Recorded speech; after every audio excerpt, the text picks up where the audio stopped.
Yeah.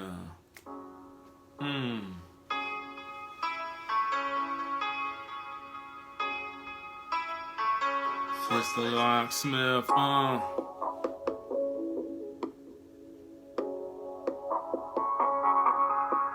Here. Can y'all hear me?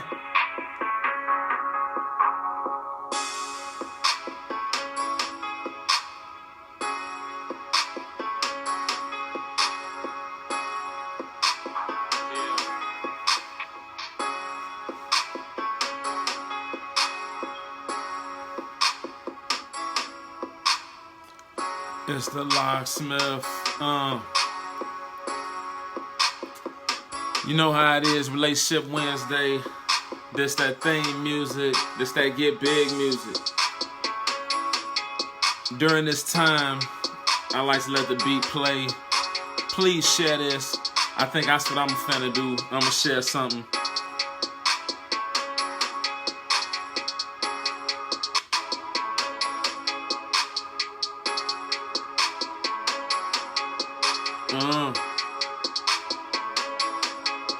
Yeah. That's my jam though.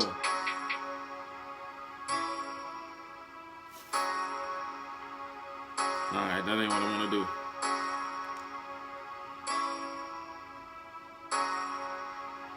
Yeah, come on. Now share something.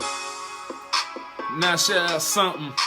Giovanni, peace. Nancy, peace. Sister Angie, peace. What's really good?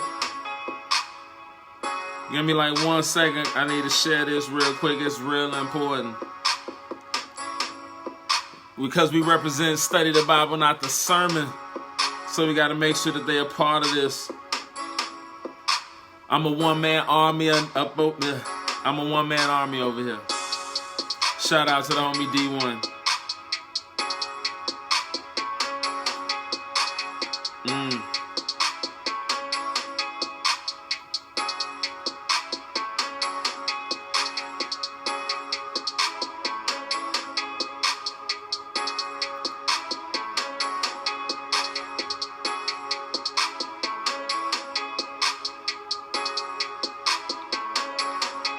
All right, there you go. Yeah, now we ready. All right, if I don't break my device, then I'll be ready. Oh, Miranda, I see you. You just getting off work. I'm just getting into work. You know what I'm saying? I almost feel like I'm late. Let me loosen up a little bit, okay? Oh, man. Hey, I appreciate y'all joining me. This is Relationship Wednesday. Thing like that. I feel like Brother Boo. I feel like my teacher, you know. I feel like my jam be juking every time I try to get into something. So, anyways, peace to you, Sister Rebecca. I ain't out of the jail, you know what I'm saying? I'm from Cuba, you know what I'm saying? I'm in exile right now. You know what I'm saying? Facebook trying to hold me down, but you can't hold me down. That's the only problem. That's the only problem. So I'm so happy. Brother Shannon, hey man, I appreciate you showing up, bro.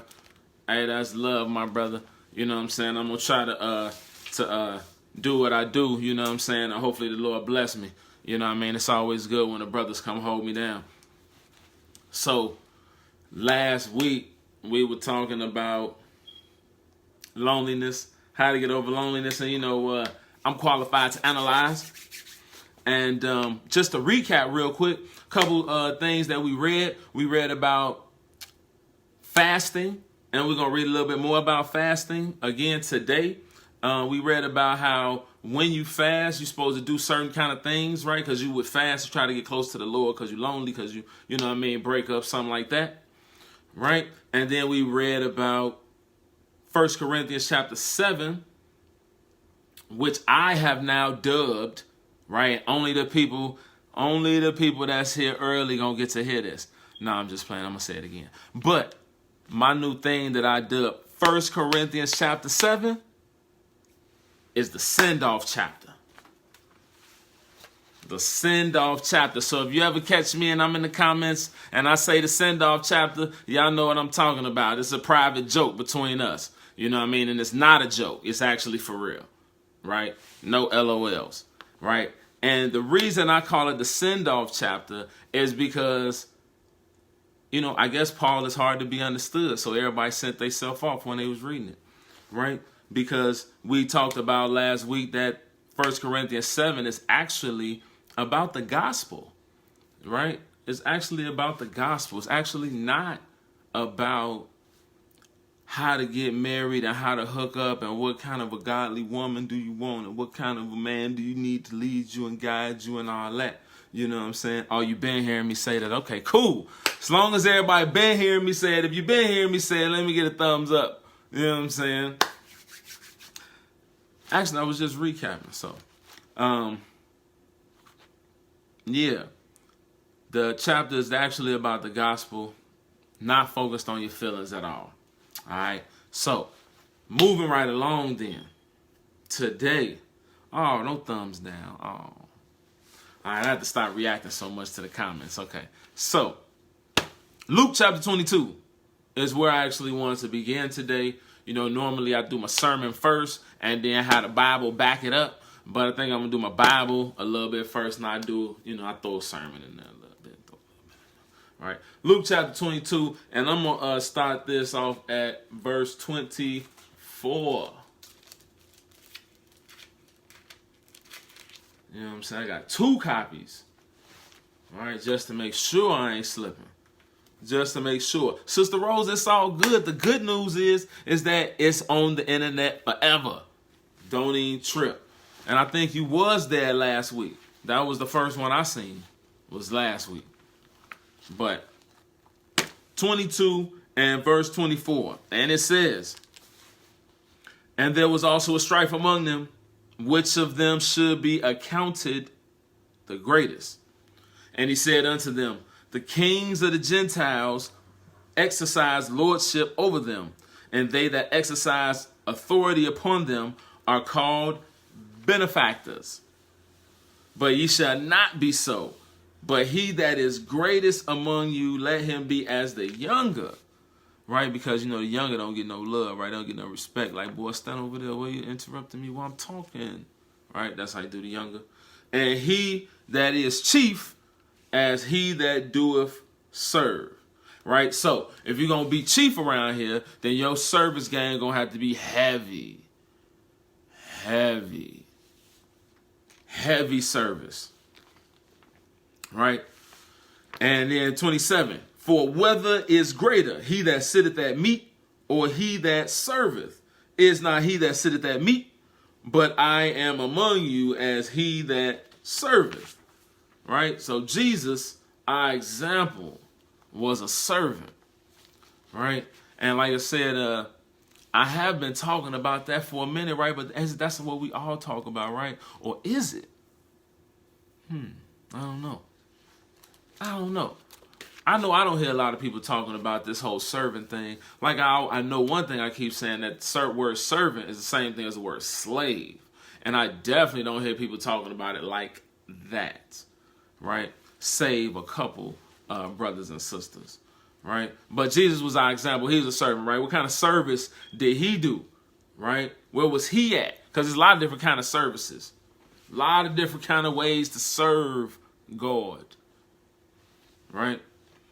He helped their situations. He healed a lot of them, right? I suppose that maybe if we weren't so selfish, we could get around to healing people too, right? Remember Jesus said, John 14:12, that we supposed to do greater works than these, right?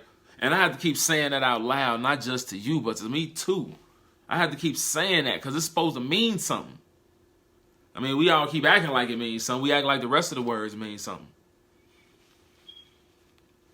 I guess that's just what I be on. Right? So, I ask you again. Follower of Christ. Last time you did something like that. Let's go to Jeremiah chapter 12.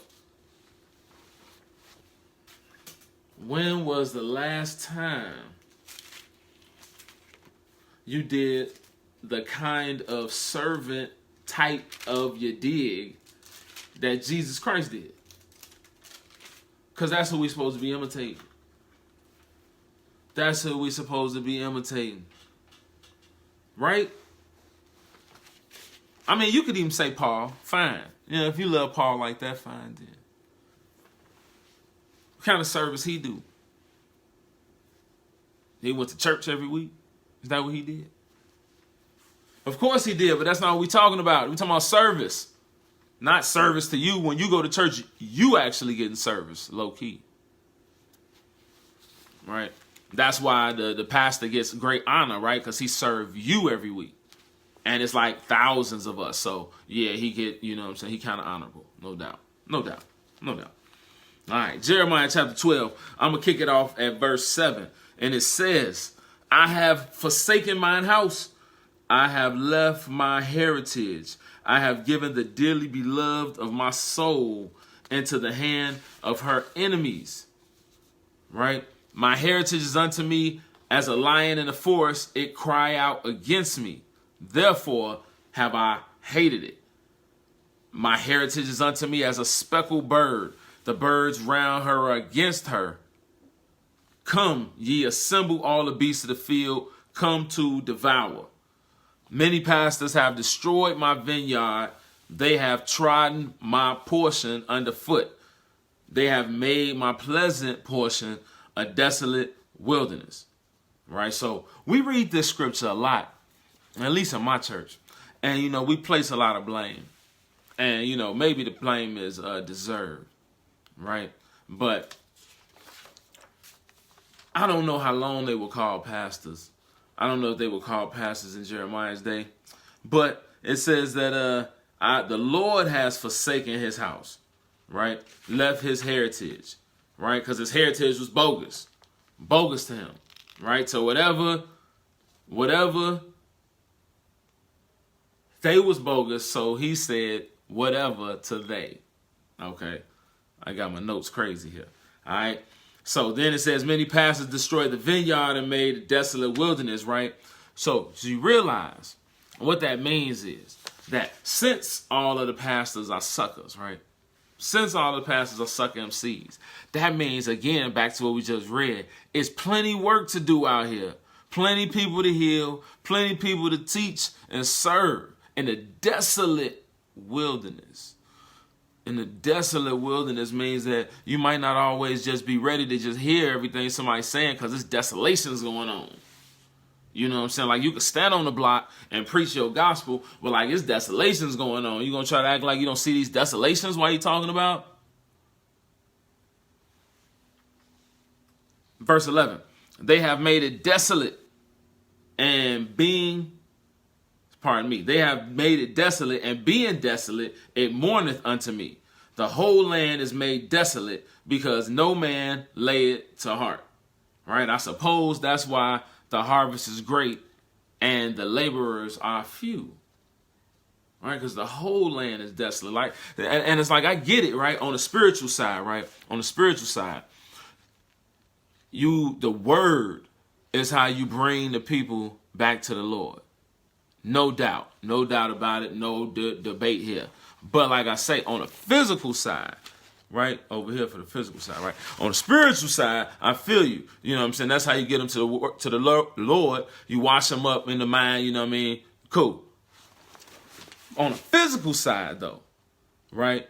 Because after you get done talking, I'm about to leave your presence and still be in the physical, right? Day after day after day, actually, right? Even as I walk in the word, I'm going to be here, right? So,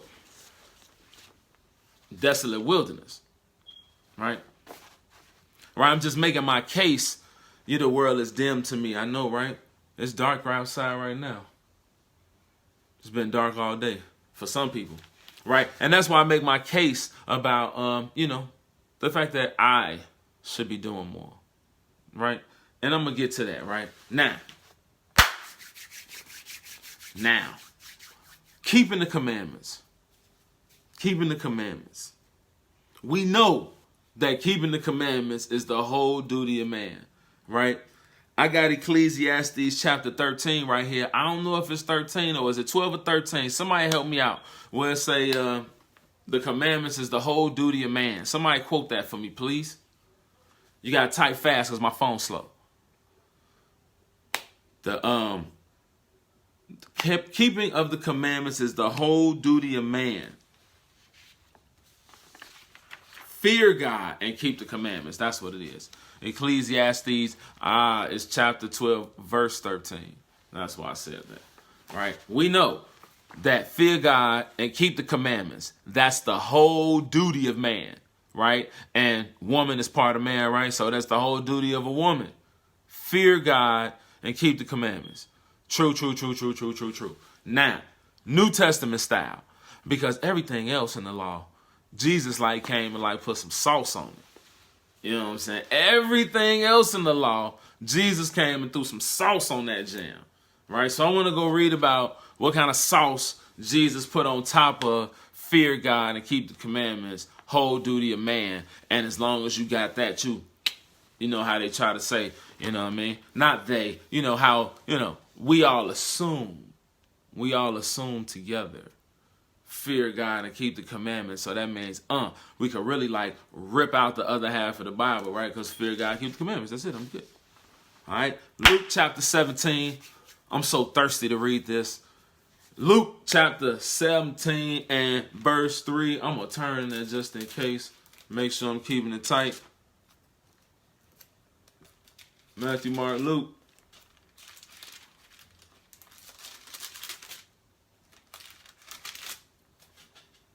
Luke chapter 17. And I think I'm going to go ahead and start this from the tippy top. It says, verse 1, then said he unto the disciples, it is impossible, but that offenses will come. But woe unto him through whom they come. Right? It's going to go how it has to go, but woe to the dude that made it happen. Verse 2, it's better for him if a millstone were hanged around his neck and cast into the sea, that he should offend one of these little ones. Right? That's ill how, he talking about offenses and then start talking about little ones, right? All right, fine. Verse 3, take heed to yourselves. If thy brother trespass against thee, rebuke him. And if he repent, forgive him. And if he trespass against thee 7 times in a day, and in 7 times in a day turn again to thee, saying, I repent, thou shalt forgive him.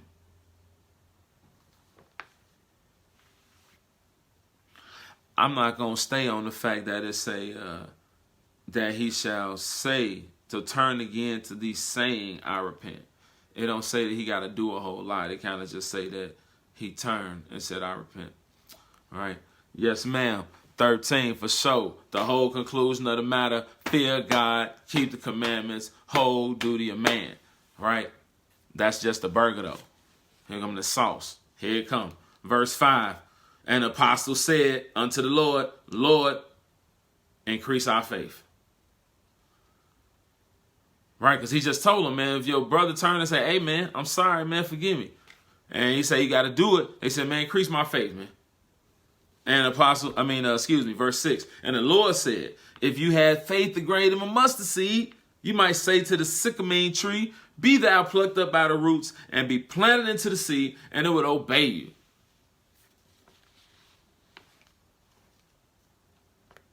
So Jesus said something that was difficult for the apostles to swallow. They kept it real and was like, we don't really have no faith. Lord, increase our faith. And Jesus flipped it on them, said, really, G, you ain't got no faith. You really got 0. Because if you had just a little bit, you can make stuff move. Right? And of course it's like that, right? Because the children of Israel totally blew the mission and messed the whole utopia thing up. So since the world is all the way crazy, out of balance and all messed up and half backwards because Israel's so bogus that if you just act like you got half a brain, you take over the whole world. You You know what I'm saying?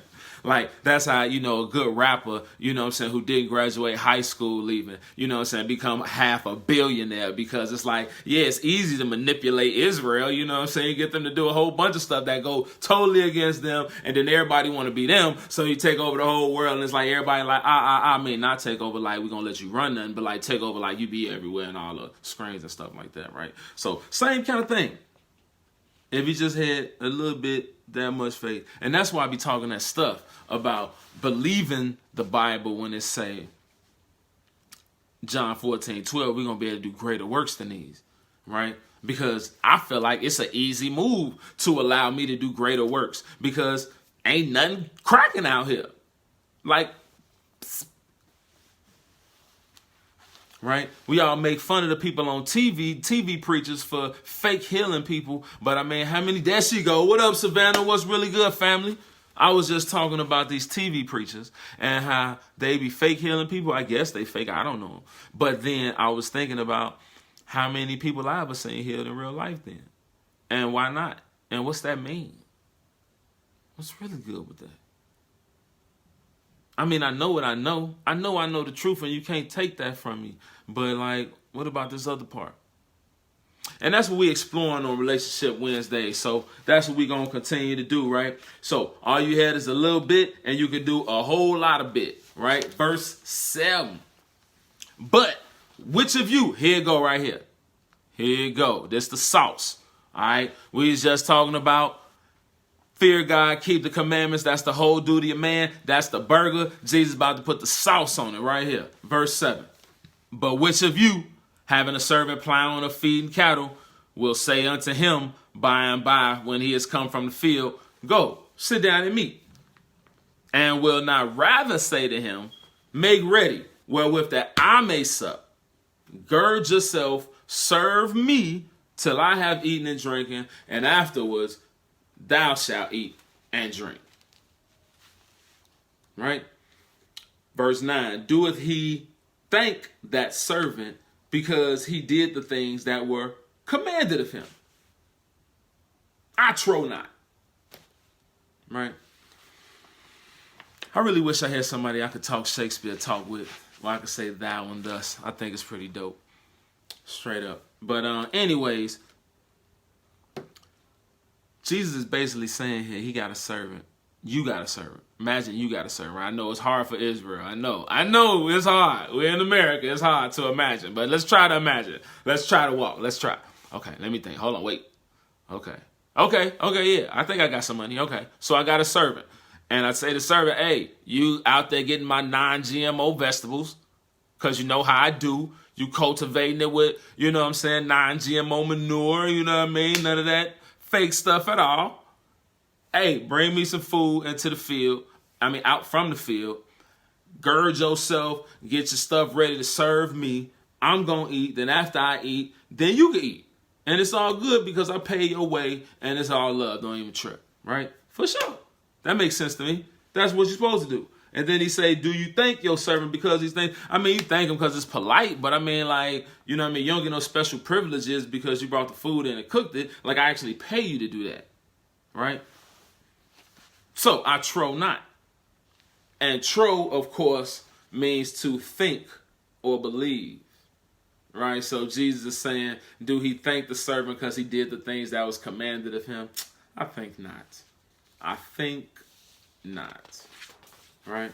So, when you get done doing your 10 commandments, when I get done doing my 10 commandments, or I should say when you get done not doing the thing that will make you violate the 10 commandments, right? Because the 10 commandments is a whole bunch of thou shalt not, thou shalt not, thou shalt not. So, when we get done not violating the commandments, right? Which is, it's kind of hard to call that doing something, but I'm not going to digress.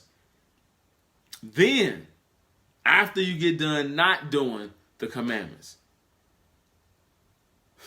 I don't like saying it like that. When you get done doing the commandments, right? Okay. Y'all know what I'm talking about. When you get done not violating, there you go. When you get done not violating the commandments, what you should say to yourself, I suck at being a servant.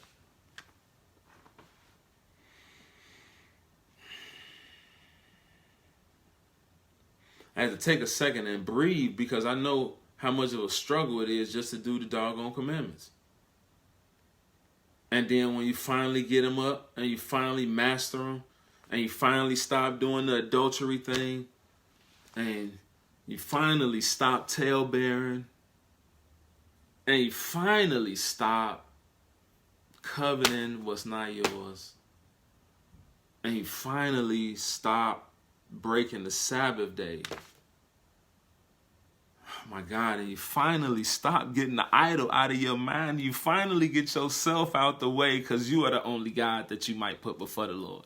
And you finally get yourself out the way and you finally keep the commandment. Or you finally stop violating the commandment. And then you get to finally tell yourself, man, you suck at being a servant, though, G. You suck at being a servant. Hey, ladies and gentlemen, I am laughing to stop from crying right now. You wouldn't even think that I read this before I just read it to you because it's like I'm really holding back because like, yeah, you suck at this. Right? I think I'm going to read it again because I've seen a lot of people just got here. So I'm going to read that again. This is Luke chapter 17 and 7. It says, but which of you having a servant plowing or feeding cattle will say unto him by and by when he is come from the field, go sit down to meat, and will not rather say to him, right? You don't say, hey, go have something to eat. Like, nah, I pay you, so you come do this, right? Jesus pay us with the, that's what he pay us with, right? And, you know, I guess he give me a couple dollars because, you know, right? Will not rather say to him, make ready wherewith that I may sup, gird thyself, serve me, I have eaten and drinking, afterward you eat and drink. Do he thank that servant because he did the things that were commanded of him? I think not. Right? Verse 10. So likewise, when you shall have done all these things, all those things which are commanded you, after you do all that stuff that's commanded, say. Somebody out there should say it too. I just said it. Somebody out there should say it too. We are unprofitable servants.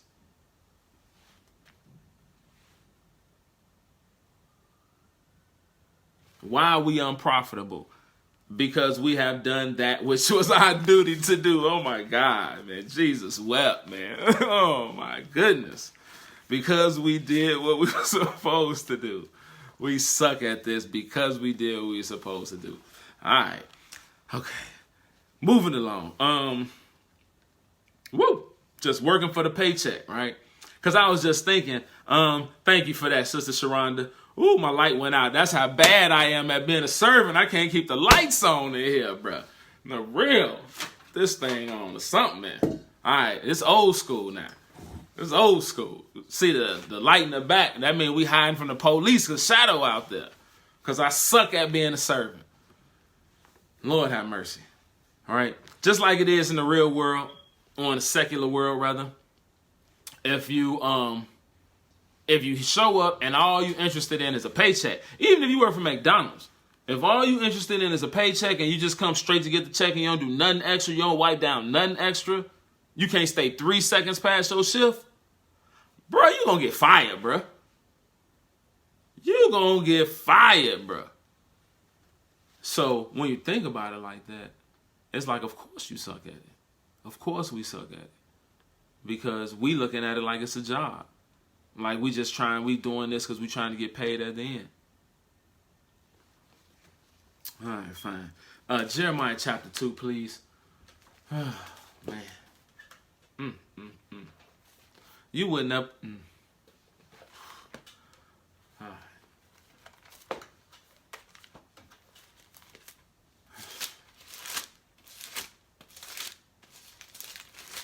Jeremiah chapter 2, and I'm going to kick this off at verse 29. You never get promoted at McDonald's if all you do is show up to get a check. You might actually keep your job, but you'll never get promoted. And certainly not if you work for me where I work now. Certainly not. All right. Because, yeah, this the day and time. This the era where we supposed to understand these things because everybody's overworked. Everybody working harder than how much you get paid. Nobody get paid what they worth. I've been noticing that since I was old enough to go to work. My OG told me that. Nobody get paid what they worth, so you can go ahead, kill it, skill it. So anyway, Jeremiah chapter 2, verse 29. I noticed only one person said that we suck at being servants too. I just want y'all to know I noticed that. All right. Big brother Rasan, I see you, man. It's love. Jeremiah 2 and 29, it says, wherefore will you plead with me? Ye all that have transgressed against me, saith the Lord. Are you going to beg and plead me now, huh? Now you going to beg and plead me, huh? Verse 30, in vain I have smitten your children. They receive no correction. Your own sword have devoured your prophets like a destroying lion. O generation, see ye the word of the Lord. Have I been a wilderness unto Israel? A land of darkness? Wherefore say my people, we are lords. We will come no more unto thee. Right? So, we just read not too long ago that if you want to be a servant, you got to be a chief. So, shout out to everybody who call themselves princes and lords and kings. There's a lot of people talking about what up king, what up queen. Shout out to everybody who do that, right? I'm going to see y'all on the streets when it's time to serve. I'm going to catch you out there, no doubt. And we're going to chop it up, right? Because we ain't going to be out there preaching. We're going to be out there serving, right? So I'm going to catch you out there. It's all good. Verse 32, can a maid forget her ornaments or a bride her attire? Yet my people have forgotten me days without number, right? It's only natural for a young fly chick got her ornaments popping. That's natural. Or for a bride to value her clothing, right? And when you think of attire, right? Yeah, her attire, you thinking like wedding ring, right? That's back in them days, right? Like a wedding ring, you had like a sash or a girdle, something like that, that promoted or proclaimed that the woman was married, right? That's what we're talking about here, right? So Israel's rejection of God is unnatural, right? Because all these other things, that's how it's supposed to be. So why is this not right? Right? Verse 33. Why trimmest thou thy way to seek love? Why trimmest thou thy way to seek love? Therefore hast thou also taught the wicked one thy ways. Wicked ones thy ways. Right? A lot of the other Bible translations that say that you taught the wicked woman thy ways. Right? Because Israel is a woman, right? A whorish woman, right? When it says, trimmest thou thy way, right? You're talking about beautify, beauty, right? Same word that you used when Jezebel was fixing her hair. I think that's 2 Kings 9 and 30. 2 Kings 9 and 30, right? She was disguising herself because she was trying to hide from the new king after her husband had got you know what I'm saying, killed. You know what I mean? No doubt we lazy and selfish. No doubt we hard-headed. Yeah, we suck, yo. Keeping them commandments. And then we suck at it. Right? Israel felt that the pursuit of love, right, where it say, well, I'm sorry, wait. Why trimmest thou thy way to seek love? Why do you beautify your way to seek love? Israel felt that the pursuit of love was self-justifying, and any pursuit of love could be considered beautiful. Right? And that's no different than it is in America. It's nothing new under the sun. I told you since the 1850s when we did the origins of dating. Since the 1850s when you get this idea of romanticism, where the ideal is what everybody's concerned with and what everybody fantasizes about. The ideal. And that ideal is always love. Right? Love conquers all. Right? All means all. All means that you could be married for 10, 20 years, have 7, 8, 9 kids, and then fall in love, and that conquers the family and destroys the whole family because you conquer by love. That's what we're talking about here, right? That's what we're talking about, beautifying your way to seek love, because love is everything, all right? And because of that, therefore, you taught the wicked one the same thing, right? Nothing new under the sun, for sure, right? Today, many people justify pursuit of love as beautiful as opposed to pursuit of love and adultery, pursuit love and homosexuality and other perversions, right? All you gotta do is say you in love, right? And that's where it starts, right? That slippery slope. Well, first it was okay just when it's a heterosexual man and woman that love conquers all. But then eventually when it gets to the other sex, nah, man. Right? Definitely God does not agree. Many of these also teach other people their ways. Nowadays we talking about. Teach other people those ways. Right? Advocating them in general society, trying to normalize. Right? Verse 34. Jeremiah 2 and verse 34. Also, in thy skirts is found the blood of souls of the poor innocents. I have not found it by secret search, but upon all these. Right? So you got the blood in your skirt, and you ain't even got to search for it. It's right there. Right? This immoral love that we was just talking about. Immoral. That we was just talking about. That we like to call brutal. It's that brutal love. Right? Left us stained with the blood of the innocents. Right? You know the story of the watchman, right? When you see the sword coming, you warn the people and you deliver to yourself. But if you don't warn the people, then their blood is on your hands, right?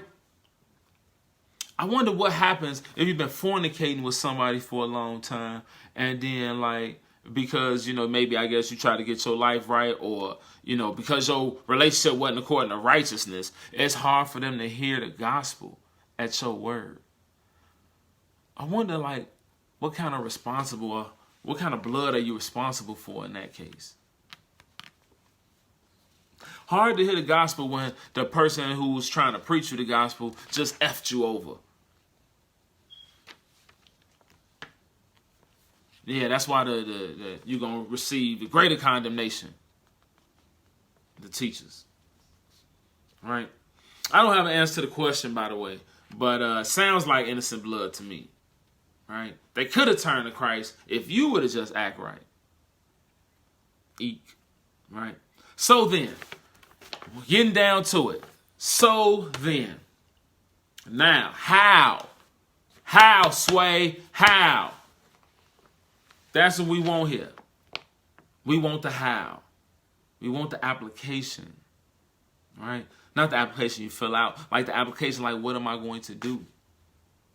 What we going to do, locksmith? The application of the word of God. Because that's all we trust, right? That's the reason why a single person, or even a married person for that matter, will want to see a relationship series. True. It's to hear the application of the truth in your life. Right? So, what I'm going to do on the application side, I'm going to reread a verse from last week. And we're going to we was reading about how to come out of loneliness, get close to God. One way to get close to God was by fasting, right? And we're going to come back with that again, Isaiah chapter 58.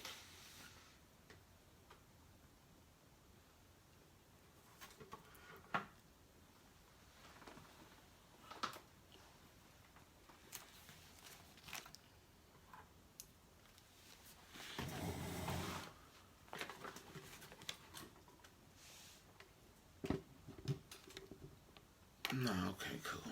Isaiah chapter 58, and we're going to kick it off at verse 6. We're talking about fasting, and this chapter tells us the proper way to fast, right? And here you go. Verse 6, is not this the fast that I've chosen? To loose the bands of wickedness, to undo the heavy burdens, and to let the oppressed go free, and that you break every yoke, Is it not to deal thy bread to the hungry, and that thou bring the poor that are cast out to thy house? When thou seest the naked, that thou cover him, and that thou hide not thyself from thy own flesh. That was a mouthful. Okay. Now you notice, no commandments in here. Right? There's actually a question in verse 6. Right? Shout out to the King James Version. Right? Because it's a question that we're being asked here. It's not a commandment.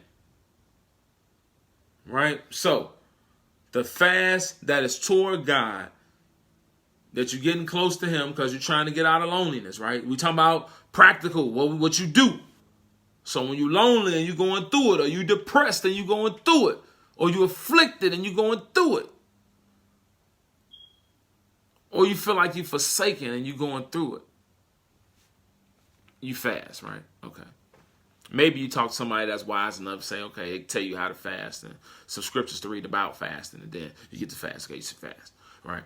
And then while you fast, the fast is towards God. And the fast should be, the purpose of your fast should be to loose the wickedness that has you bound, right? That's the loneliness, the depression, right? That wickedness up off you, right? Quick to pop off. Quick to, we're talking about other forms of being bound by wickedness. Quick to pop off, pop off at the mouth or pop off with your fist. Quick to talk about another man's business with another man. That even sound gay, right? How are you going to come talk to me about another man's business, talk to another man about another man? That's weird, right? Undo heavy burdens is the other thing it said, right? Fasting helps you understand mercy and allows you to lay your burdens down at the cross because you understand mercy, so you're able to accept mercy. That's another thing that you're going to gain from this service ministry thing is you're going to understand mercy because you're going to be able to extend it. And by extending it, you're going to be able to receive it. It's kind of like respect, right? You got to give respect to get respect. I think mercy might be the same way. I can't read you no scripture that say that, but I think it's the same way. You got to give mercy to be able to receive it. If you ain't ever forgave nobody, how could you ever expect that you're going to be forgiven? Like, how could you even expect it?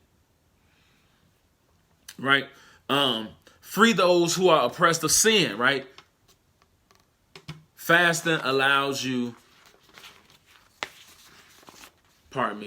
fasting allows you to properly see your yokes and deal with your yokes so you be able to break other people's yokes. I didn't say that last time. That's how you break the yoke. Is first you got to get the speck out your eye. Get your head in the game. Then you be able to see it right and you be able to guide it right. Right? Right? The fast is also supposed to deal bread to the hungry. Deal bread to the hungry. Right? Let me see here.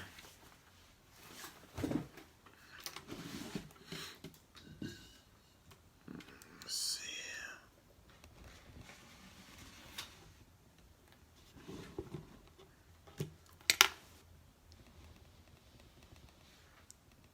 Can y'all see that? Oh, there you go. There you go. There go my table. That's my card table there. All right, so Isaiah 58, and what's that, verse 7? Deal your bread to the hungry. All right. All right, this is my bread, right? This is my bread and butter right here. This is how I get money, man. Get money, baby. Right? Get money on payday, and boom. Tithes and offerings. That's my bills. That's my savings, and that's for my kids. Boom. Tithes and offerings, bills, savings, kids. Boy, I'm responsible. Bills, savings, good steward. Tithes and offerings, bills, savings. Man of God. Tithes and offerings, bills, savings. Keeping the commandments. Tithes and offerings, bills, savings, my kids. Oh no. No. So it say, no.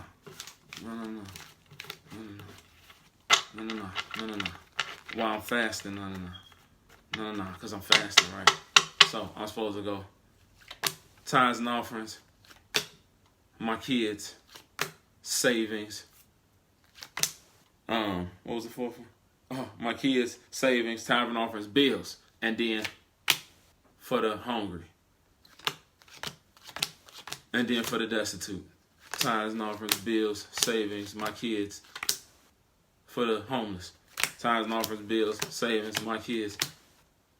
Right? That's what we talking about here. Where it's like, it's in your budget.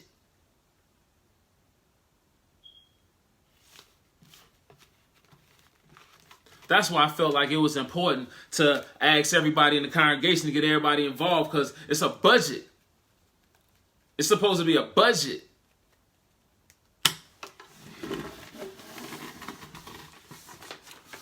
It's supposed to be a budget.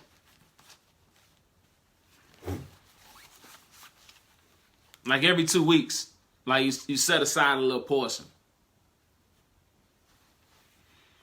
Right?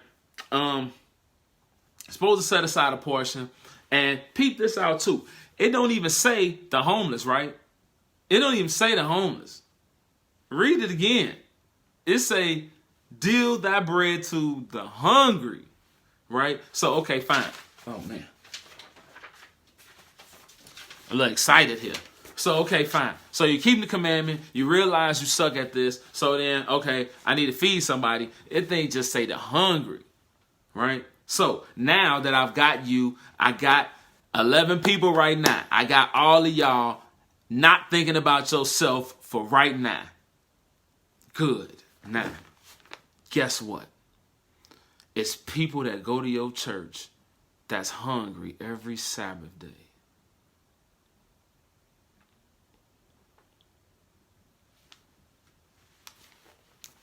Every week when you meet up, it's people there that's not eating good. Now, don't ask me how you go about finding that out. Just know that it's the truth. I talk about the homeless because I'm an extremist, right? It's a good thing I'm a Christian because I'm an extremist. So I'm extreme and I say extreme things to try to get people attention. Like, hey, yo, that's why I dance for you on camera. Like, yo, oh, Relationship Wednesday dance. You know what I'm saying? Throw ones up, right?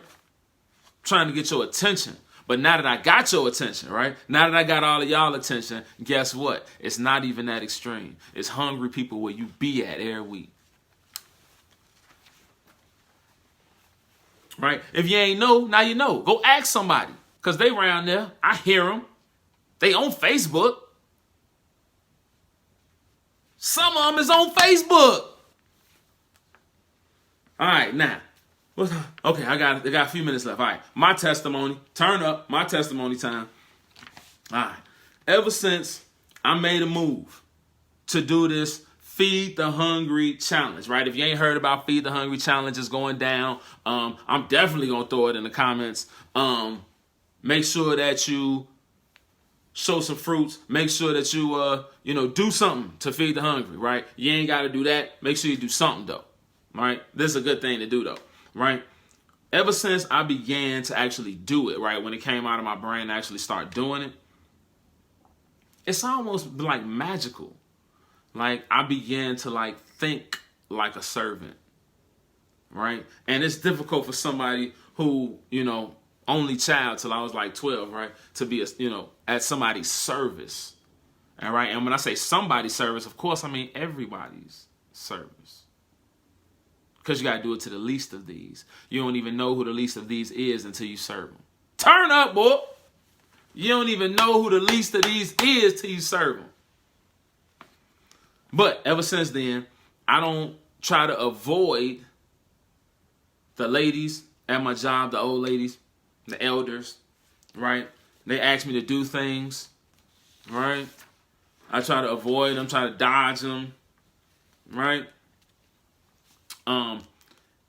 Now I see it the way I see it is that it only makes sense that they should be asking me now.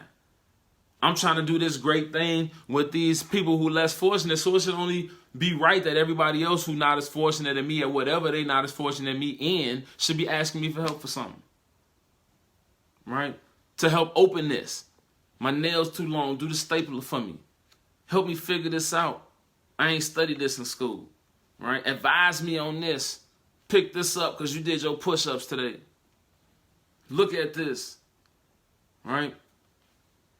I don't know about y'all, but I used to be that dude that hid himself from his own flesh. No doubt, I was that dude. So, yeah, this ministers to me, 100, right? Got to overcome the selfishness, y'all, right? It made sense while I was in it. Now it sounds stupid to me, all right? Now, one more thing before I get on up out of here. Does anybody else think that it's amazing? Not since I got y'all here not thinking about yourself right now. Anybody else here think that it's amazing how in the church, as far as the gospel, we think about ourselves, right? Like, what's my blessing? And can I get favor? And, you know what I'm saying, break the yokes and the burdens and stuff like that. And we thinking about ourselves when the first prereq that Jesus gave us in Matthew 16:24. You know what? I got time. I think I got time. I'm doing it. Matthew 16 and verse 24, it says, Then Jesus said unto his disciples, If any man will come after me, right? So if you're going to come with me, after me, right? With me, first thing you got to do, let him deny himself and take up his cross and follow me. And I don't know if we even get preached to enough as to what that really means. That's kind of like, that's like on top of you being cursed, right? Like you already Deuteronomy 28 cursed. Then like on top of you being cursed, deny yourself and take up your cross because it's going to hurt and it's going to be heavy. And then you can follow me. Come on. Right? Just like, yeah, you know, can I go with you? Can I go with you? Like, yeah, grab that, and that, and then come on. And I'll meet you in the car. That's what he's saying to you. Grab that, and that, and come on. Right? But we all about blessings, right? Right? The breakthroughs and abundant life and all that, you got that with the resurrected Christ. Right? The word's supposed to dwell in you, right? Spirit of God dwell in you, right? Not so you can get a pay raise. It's actually not there so you can get a promotion, give you favor so you can get a promotion. It's actually there. The Spirit is there to make you look like Jesus. Spirit is there to make you look like Christ, right? So check this out. I'm going to let y'all go. I'm going to let you go in 1 second. Check this out. Spirit is there to make you look like Christ. So, when your family treats you unjustly, you look like Jesus. Ladies, when your family's not coming together like you had hoped, you look like Jesus. When your husband's having a troubled season or it's not romantic and you got to give him some long suffering, you look like Jesus. Bro, when your wife is ungrateful, you look like Jesus. When your wife is lazy, or she not spiritual enough, or she vain, or she a loudmouth, you look like Jesus. I know y'all don't believe me. I really be telling them too. Like, bruh, you sound like Jesus. Like, your wife sucks, huh? You sound like Jesus, bruh. Congratulations, bruh. You almost there. You almost God. Woo, bruh, if your wife sucks, bruh, congratulations, you just like Jesus. Turn up, boy. Woo, I'm sorry, y'all. That got me though. I'm with it.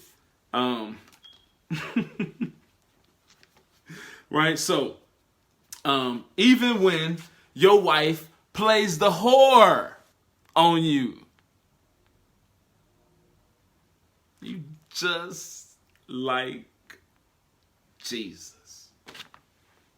Congratulations. You're getting closer without even knowing it. Somebody should share this and tell them to scrub to the end when Locksmith exposed what it might take for a man to be just like Jesus. Yeah, that's a dope caption. That's dope. All right. So, I know people be going around telling people like, yeah, she be tripping, bro. You know what I'm saying? I don't know how much more I can take, bro. Situation ain't getting no better, bro. You know what I'm saying? Like, every time, man, I give up time at a time. She just be tripping, bro. And always nag me to there, bro. She don't do nothing I ask, bro. What's really good, bro? And I be like, man, bro, that's the same thing Jesus said. It's the same thing Jesus said. Hey, matter of fact, check this out. Imagine this. Check this out. Imagine if Jesus talked to the Father, right? He's like praying, right? Or calling him, something like that on the low, right? And he's like, man, Father, man, I don't know, man. I've been holding him down, man. I showed him I wasn't no punk, man. I drowned the whole world in front of these clowns, okay? You know what I mean? That sent my spirit. I let him guide him and lead him, pillar of fire in the cloud. I took down Egypt. Then I came to flesh, man. They tried to stone me, man. It's been like 3,000 years already, bro. They still ain't got it yet. You know what I'm saying? I mean, I don't know if they ain't changed in 3,000 years. These people ain't never gonna change, bro. I mean, I fed the people. They wasn't even tripping. They just came back with more food. They wouldn't even listen to what I'm saying to them, bro. You know what I'm saying? I wouldn't have healed the people. I wouldn't have healed the whole town. These sucker MCs gonna ask me if I got a devil. What type of malarkey is this? You know what? Shaking my head, man. I wonder what we even saw in them in the first place, Father. You know what? I should just come back and kick it with you, bro. Let's go ahead, abort mission, man. Just abort mission. You know what I'm saying? Reset. Let's do a do-over or something. Something.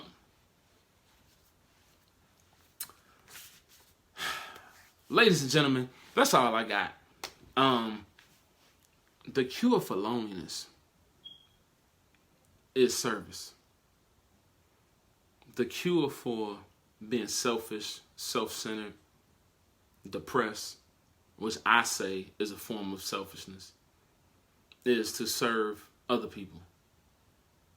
Right? Get outside yourself. Serve other people.